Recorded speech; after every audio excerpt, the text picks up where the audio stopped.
Well, it's a great pleasure to be here again. When I came into the room, I remembered I have been speaking here, but it must be ages ago, or I'm very much forgetting these things.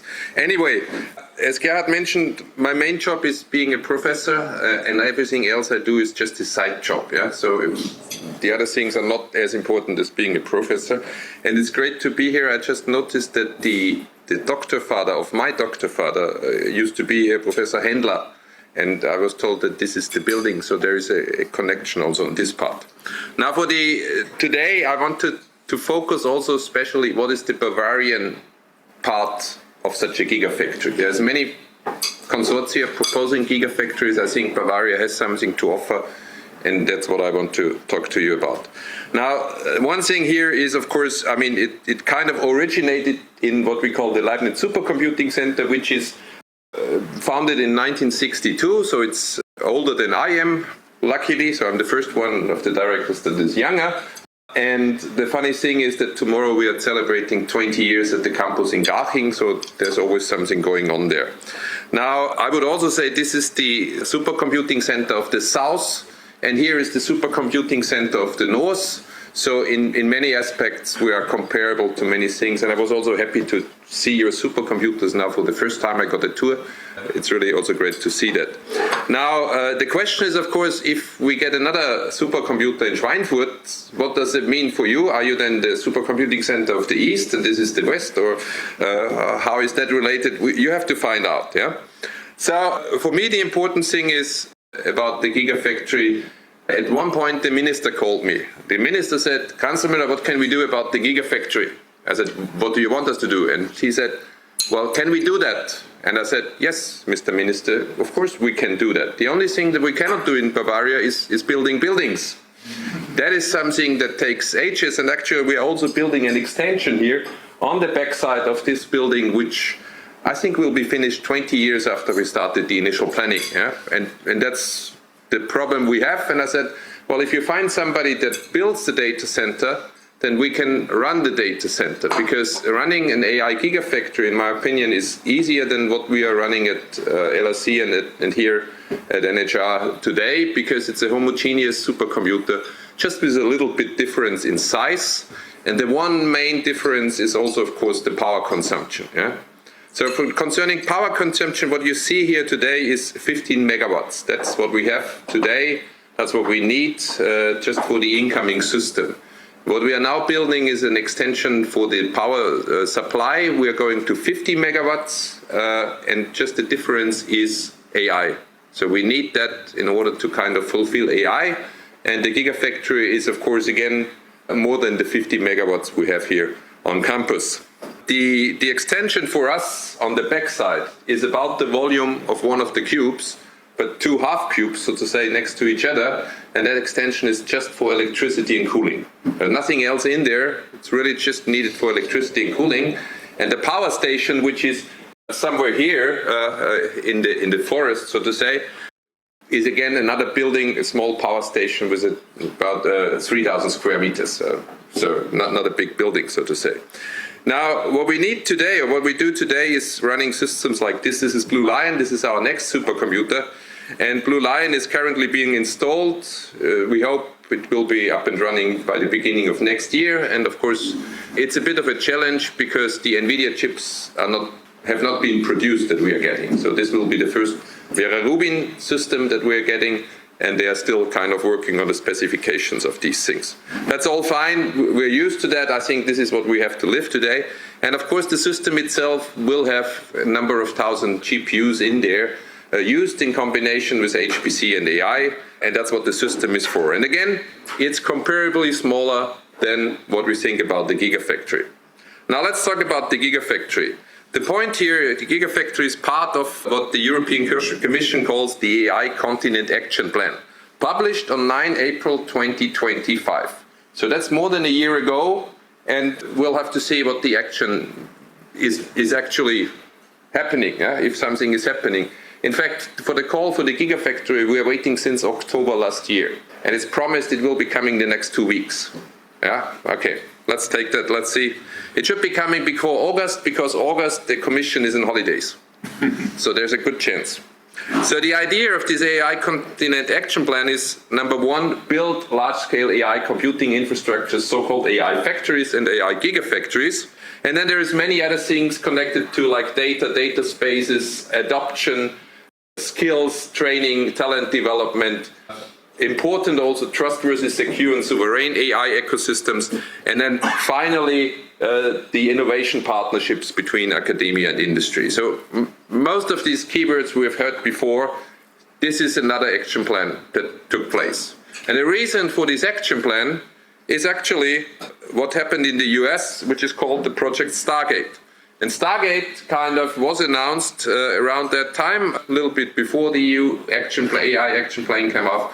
And the idea of Stargate is to build AI data centers throughout the US, starting with the first one this year, which is happening with a cost of $10 billion US. That would be a budget we could also work with. No? The final completion, the supercomputer, the so-called Stargate, is $150 billion US, and the electricity consumption is 5 gigawatt. And just to have an idea, 5 gigawatt is about 10% of the electricity consumption of Germany. So this is simply out of question. Yeah, we cannot build one building where we put in 10% of the electricity consumption. So that's the nonsense. The other thing here is always, of course, we're talking about, we all need these nuclear power plants. And we need to shut them back on because we need them for AI. That's also questionable in some aspect. Yeah? For LSC, we are running 100% renewable energy since 2010. And I think it worked for the last 16 years. Yeah, that's my assumption. So there's some point in there. Now the problem is, of course, that this guy with the orange hair or the orange face, I always forget which one it is, has announced he's spending $500 million for AI on this project Stargate.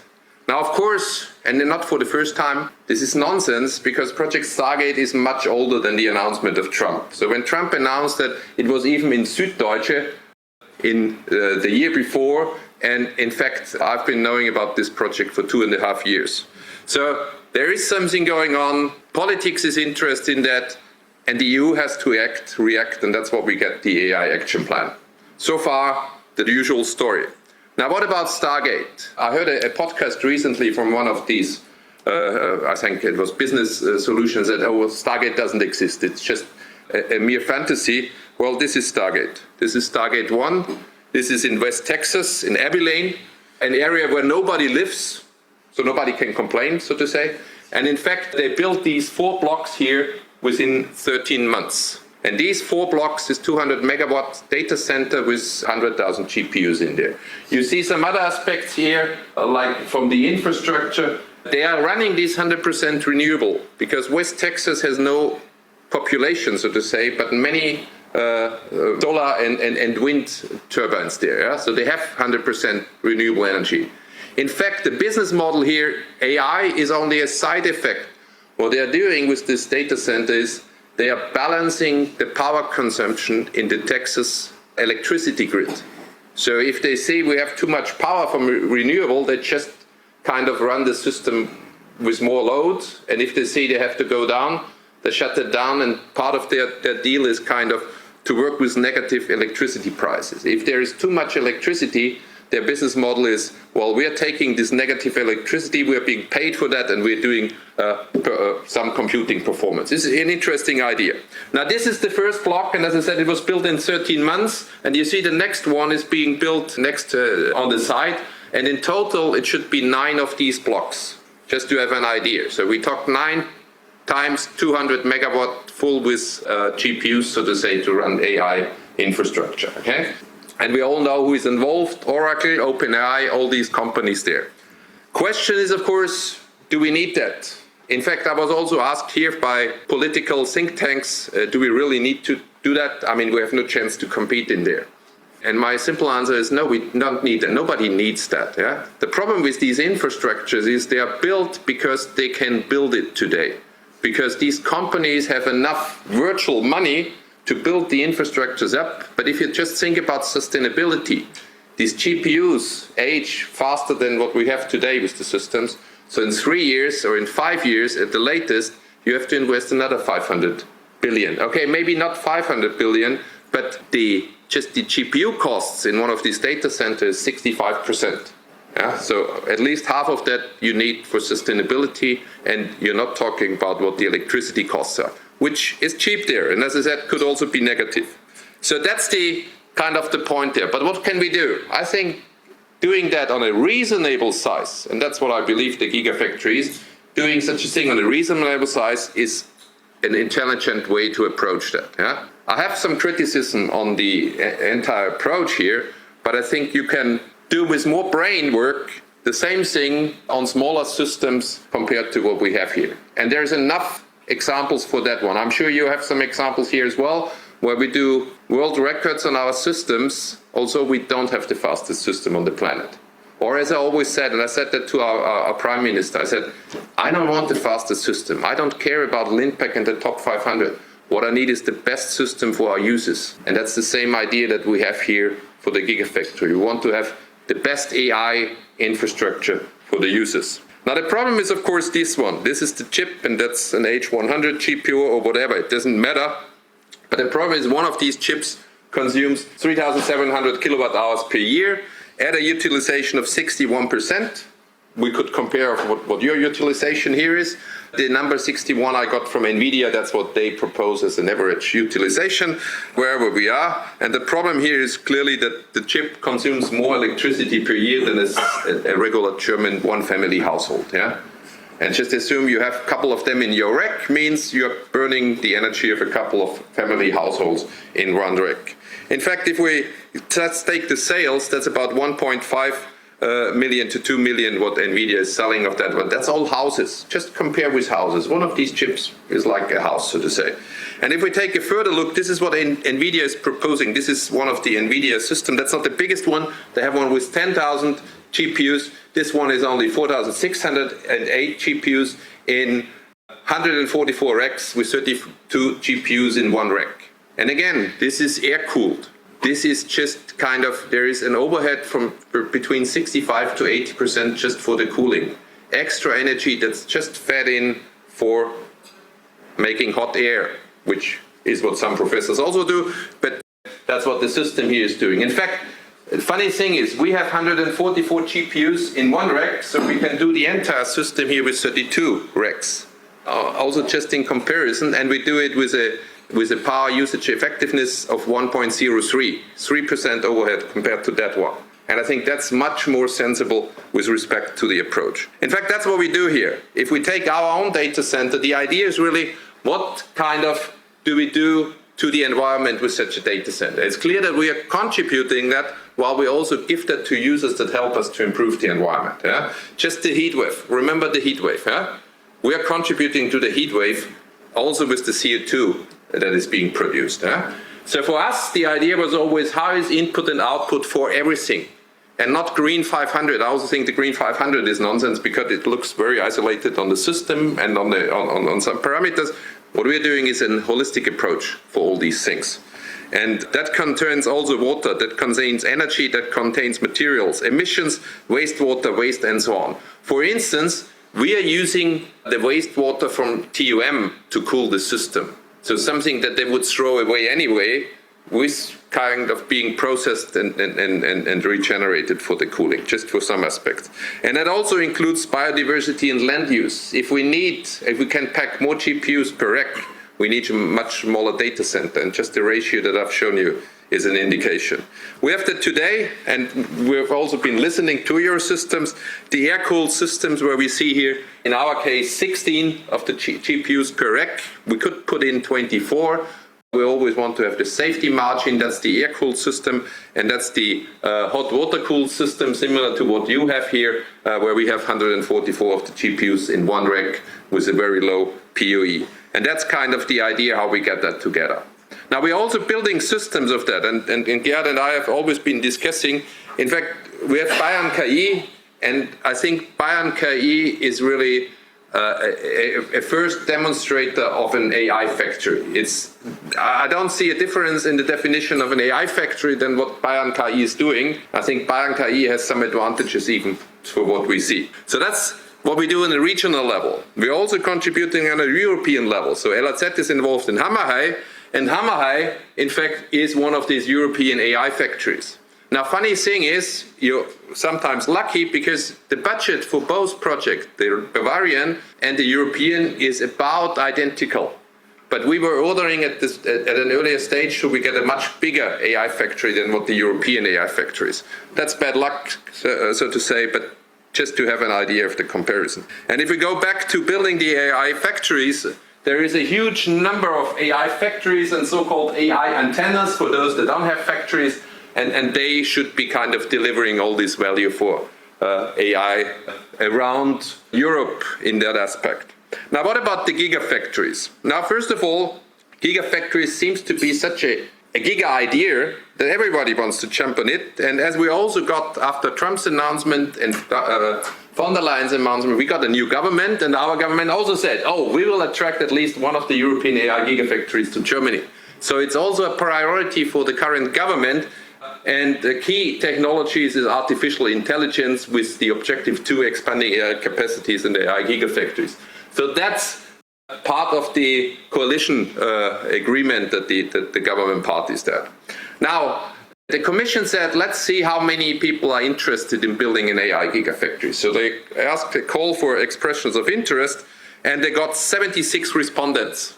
So 76 companies or institutions or consortia in Europe said, we're going to build an AI gigafactory for Europe. And I was called and said, what do you say? Wow, is there such a huge number? In fact, there were 12 from Germany.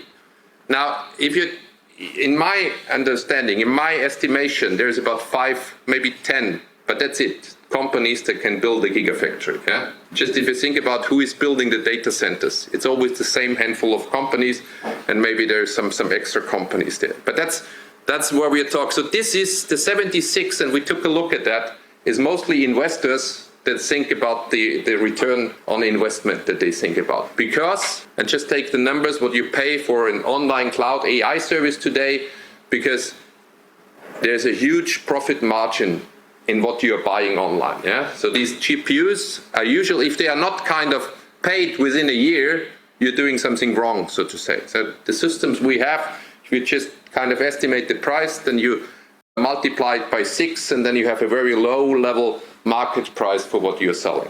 In fact, we also did it for LSZ recently, just out of curiosity, how can we sell AI resources, if we could, as a public institution? And the numbers are just interesting, how rich we all could be. Yeah? With the one exception that everything we earn, of course, has to go back to the funding organizations, but in theory, yeah, it's the same virtual money that we see all around the world. Now we have these companies kind of applying for, and I said 12 in Germany. Now the German government became active. The BMFTR kind of was responsible because this initiative behind the gigafactories is Euro HPC, the Euro HPC joint undertaking. So BMFTR kind of asked those which are prospective German applicants to get together, and it filtered down to 4 companies, 4 institutions. And I think by now you can find that all online, so to say. One is, of course, Telekom. One is Schwarz, Lidl, Kaufhof, in a sense, with their own stack-it. One is Jonas, and the 4th one is Blue Swan. And that's the 4 ones that the German government is talking about. And of course, the question is, could they somehow agree on a German consortium? Yeah? Now, if you take the first 3, they are contenders on the market, competitors. Yeah, they're offering cloud services and selling. So it's maybe more difficult for them to kind of get together than for what we are doing, because we are not a competitor. We are approaching the whole thing in a different way. And in fact, our proposal is summarized on that slide. The Commission wants the Blue Swan, wants the AI Gigafactory to be there for industry. So it should be driven, it should be run by industry, and it should be invested at least by 2/3 by industrial partners. 1/3 is academic partner, 1/3 is public partners. And we'll get back to that in a second. But 2/3 should be industry, and so it should be a business model where industry is interested to pay 2/3 for that infrastructure. Now the assumption was there is a data center, so there's the hull, and you just put the AI infrastructure in there. And for the AI infrastructure, the estimate a year ago was 5 billion. Doesn't work today anymore. 5 billion for 100,000 GPUs, but that was the estimate before. Now, if you take 2/3 for industry, then 1/3 is the remainder for the public society, for the public. That's about 34%, and the idea was the 34% are split between the European Commission and the member state that builds the Gigafactory. My first criticism on that one is we're thinking about, again, in member states. I think we need to start think European, because it should not be one member state against the other member state. It should be, where is the best place in Europe and where kind of do we concentrate to put our things in? Because it's not Germany competing against the other markets globally. It's Europe, and with Europe we have a much better position. But that's one criticism I always have here. The other one about the 2/3, you need to find companies that are able to sponsor that. So we have been asking these companies, starting from those that are in Bavaria, like Allianz and so on, and Siemens, and we asked them, how many GPUs do you need? And the truth is, it was at the maximum a 3-digit number. So out of the 100,000, we're a factor of 1,000 below what the big industries today need. So there is a gap between how to do that. Now, the proposal we are making is, we think it doesn't work if you just send 100,000 GPUs to industry, because they need people to help them get there in the first place. So our proposal was, we put these 2 pillars up. One is kind of the pillar for industry, for the users, and one is the scientific pillar, where we kind of help industry to get there. That's again what you do here. You help your users to kind of scale up. And if I ask Mr. Omar, for instance, here you have 100,000 GPUs, and he says, well, no problem, we'll scale up in a week, we are there. So that's the difference. So I think we don't need only a business model where we sell GPUs, we also need an approach to kind of scale up or to help enable the user communities, the industrial partners. So what we did is, we put up this second pillar, and we have different clusters, like one cluster for defense, security, cyberspace, one cluster for health, pharma, medical tech, one cluster for industry tech, mobility, robotics, and these kinds of things. And all these clusters are kind of led by professors also around here who help the industrial partners to get up there and also get kind of a good use case for their own research. So there's benefit on both aspects. In fact, if we go back to 17% here is paid by the member state, 17%, if you did the maths, is about 805 million euros that Germany would have to pay. The biggest concern of the other 3 consortia is, how much does German administration take of the 805 million? And my approach is, I don't care. We give them X. But we know that 805 minus X will be taken by academia, by research. Whatever it is, research can take this up, in contrast to many others.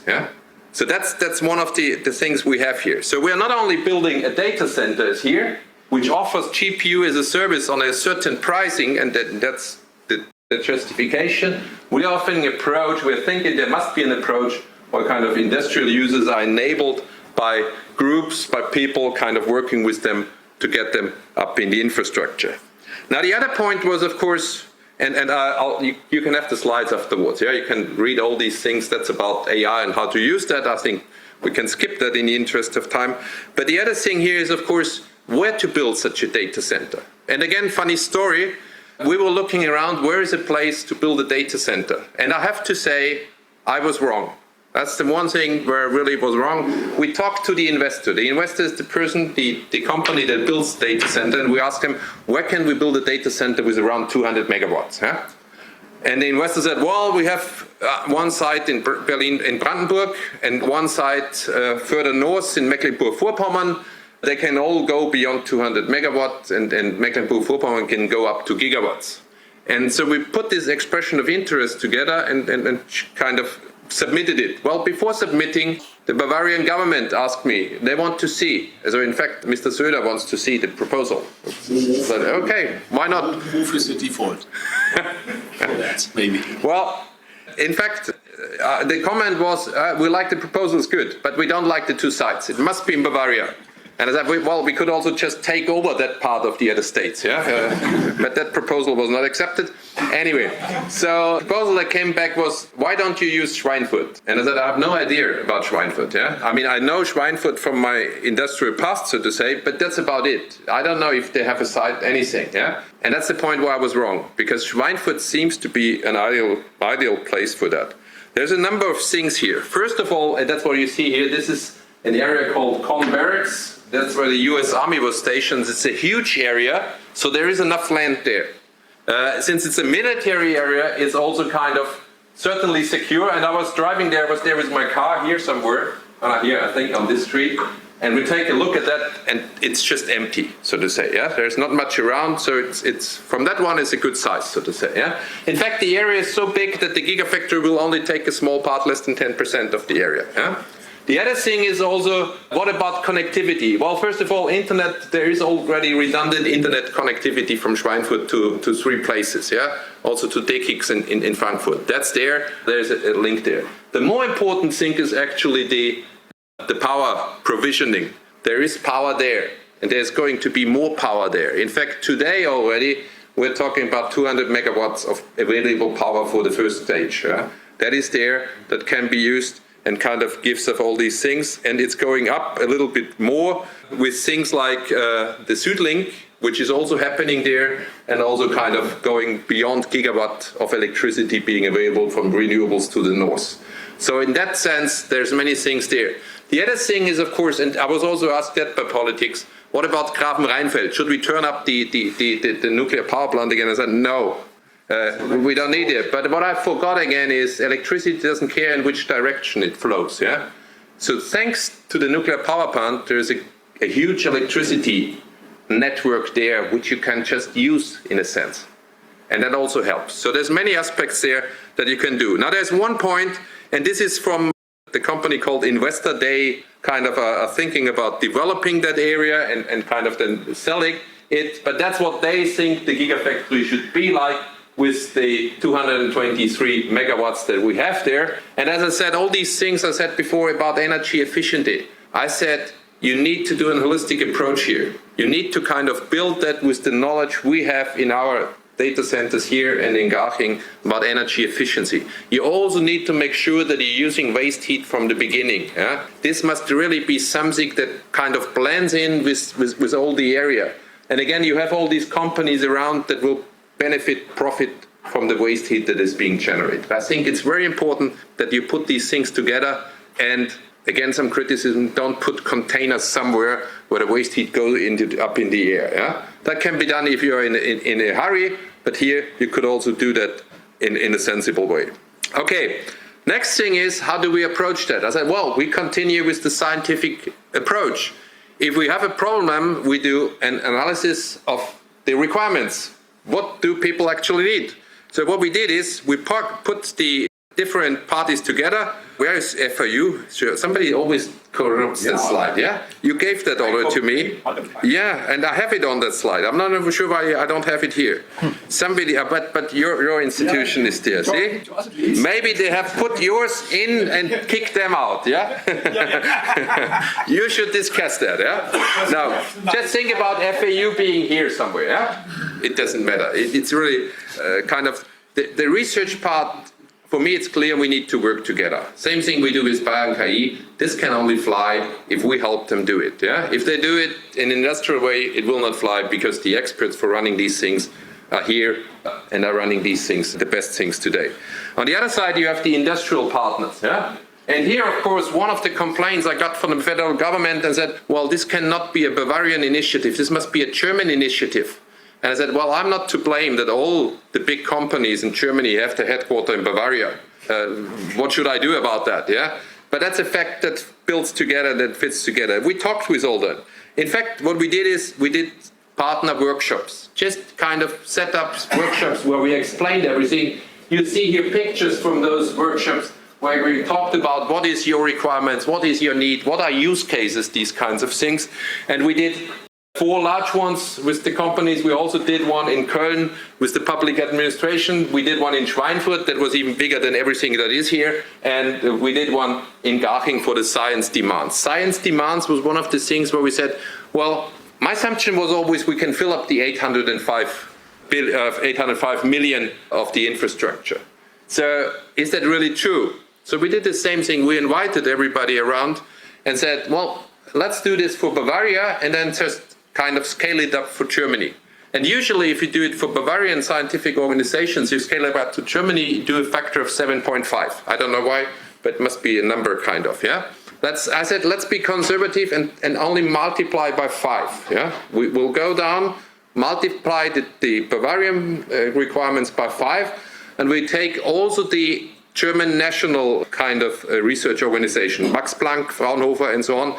They were at the table. So we had one side the national demands from the big organizations, which also happened to have the headquarters in Bavaria, and on the other side we held all the Bavarian universities, so they were questioning around. Good thing for us is that LMU and TUM had the same number, yeah? That was close, but luckily it happened because for us it's very important. But in the end, what we got up in scientific demand is that science alone would need 1.3 gigafactories. That's the demand that they were able to specify now. Yeah? So filling up 17% of a gigafactory with science is a no-brainer. Yeah? That is easy. In fact, I'm also talking to this other institution, to the other company, said, why don't you give science more in the beginning and then kind of scale it down when industry really scales up in a sense. And the minister already mentioned also that maybe we should really think also about increasing the science infrastructure that we were doing today, which I think is also a sensible approach. Well, that's what we got so far. That's good input, and we're the only consortium that has that. We also thought a little bit more about the offering. I said GPU as a service is the measure from the European Commission. I think GPU as a service is just a detail in there. If you don't have higher level services, if you don't have data connection, if you don't have kind of all the other ingredients for AI, you're nowhere. Huh? So the proposal is really trying to put these things together. And again, you're doing this today, just the scale is different. So this is what we are doing here, what you're doing here will also help to put that up again. And again, this is, I don't want to go in for all these things, but I think the important part is where we have really the value add to what we do in the industry. And again, that's what we talked about before, because that's where we need to get the uses and the demands. Now, I may sound sometimes negative in between there, but I really believe that there is potential, good potential in AI there. And I think this is a reasonable approach. Yeah? It's still not cheap, agreed. Yeah, 5 billion, or with the current price increase, it will be more rather than 8 billion or whatever. But we need to do something. I don't think we need something like Stargate or whatever the other continents are doing. It's fine if they want to waste their money, so to say. But I think with the brain power we have here, and brain power is also something that we have in Bavaria, with the brain power we have more than once demonstrated that we can work very well with smaller scale system and deliver the same things. So to put that together, and I think in the interest of the heat, I should really finish here. We have AI factories today. We are showing that it works, and the regional parts like Bayern KI are very strong in that one. Yeah? Also, I think the regional Bayern KI is on a level with what we see on the European AI factories. Yeah? I also believe that Blue Swan is a science-driven holistic approach that is, in my opinion, better in many aspects than the other approaches. But of course, the Commission also wants to generate a certain income, and that's what we cannot do. So the result will probably be that Blue Swan is merging with one of the other consortia, and then we have a strong kind of mix of both worlds, and that's where we're heading to once the approach is up. We have to see. I mean, worst case, we need to do this alone, but my hope is that we can find a solution there. And as I said, those things which are interesting from our scientific part of view must be a key point in the design of these infrastructures. Otherwise, we're making something wrong. We have all this knowledge. We know how to do that.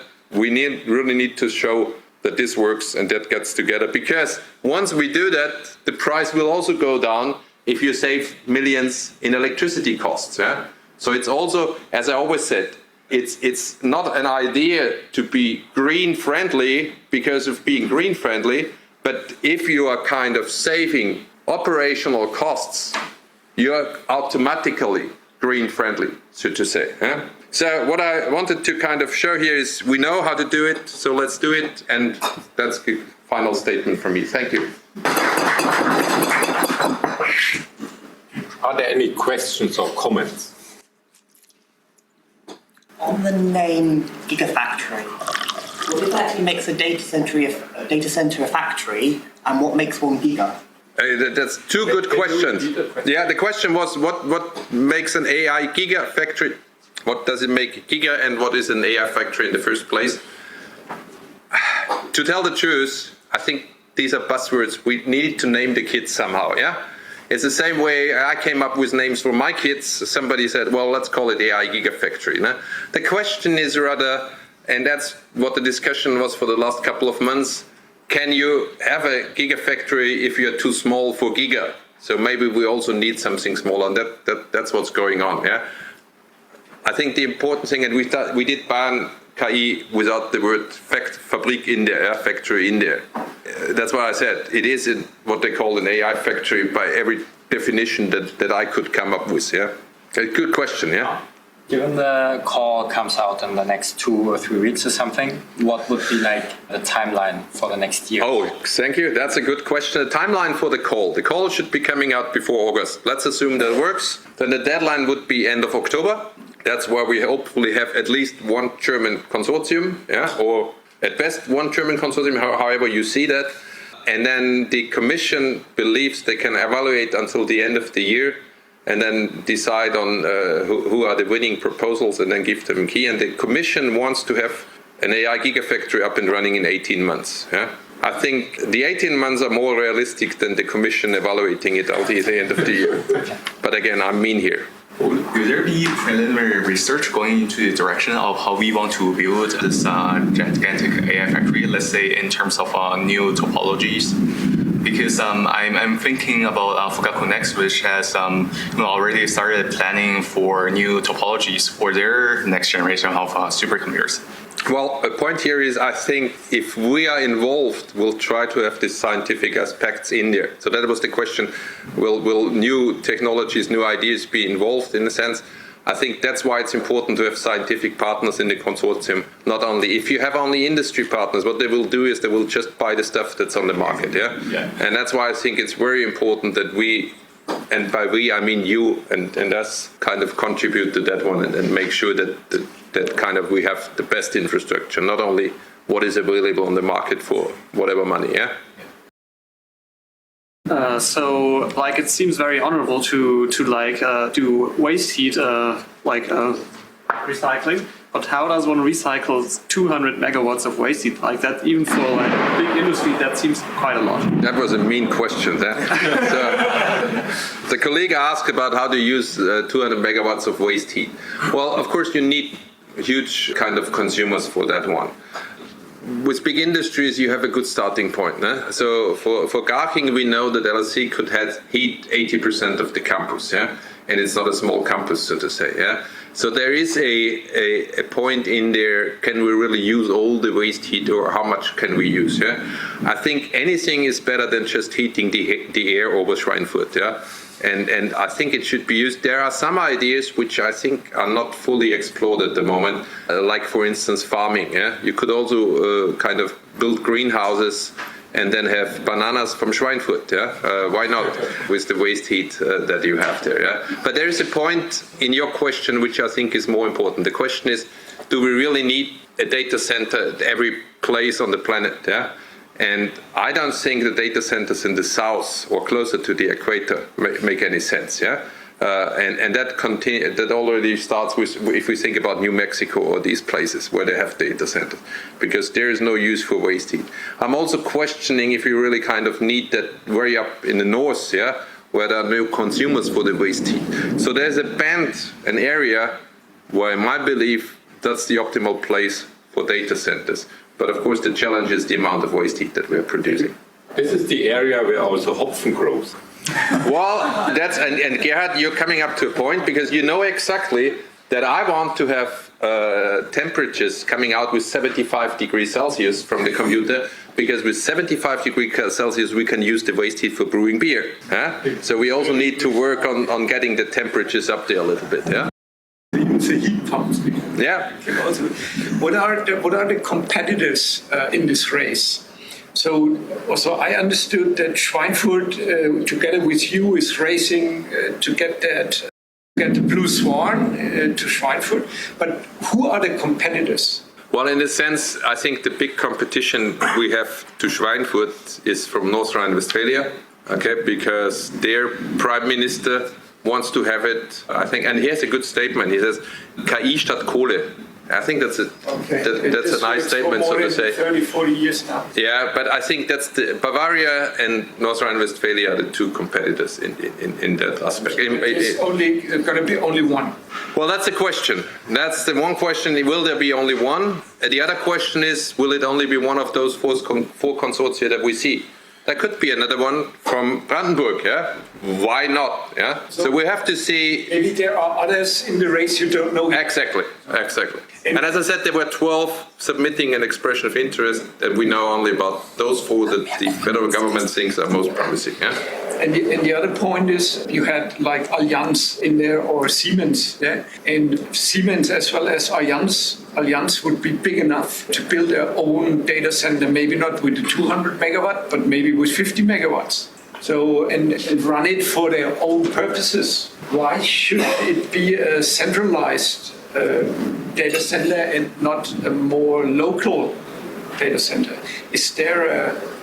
Well, in order to build a data center, you also need to have experts, kind of A, to build it, B, to run it, yeah? So if I build my own data center, I must be aware of these things. So sometimes it's easier to ask the experts to do it for you on your behalf, yeah? We have one example, for instance, like DLR, with all their satellites, they approached me and said, could you host our infrastructure for all the Earth observation data? Because if we do it ourselves, we have all the help with finding the experts running that. It's both ways are possible. Yeah? The idea is that you have a competitive offering where such a company says, well, I'll take this one instead of taking up all the burden on myself. Yeah. I mean, it's a great idea to have in Germany or in Bavaria or at least in Europe a strong AI computing power instead of going to the US and ship all your... Oh yeah, that's the one point where I had sovereignty, yeah? To the US and getting answers back, and they keep on learning on your data, they keep Absolutely. on keep your data, they process it.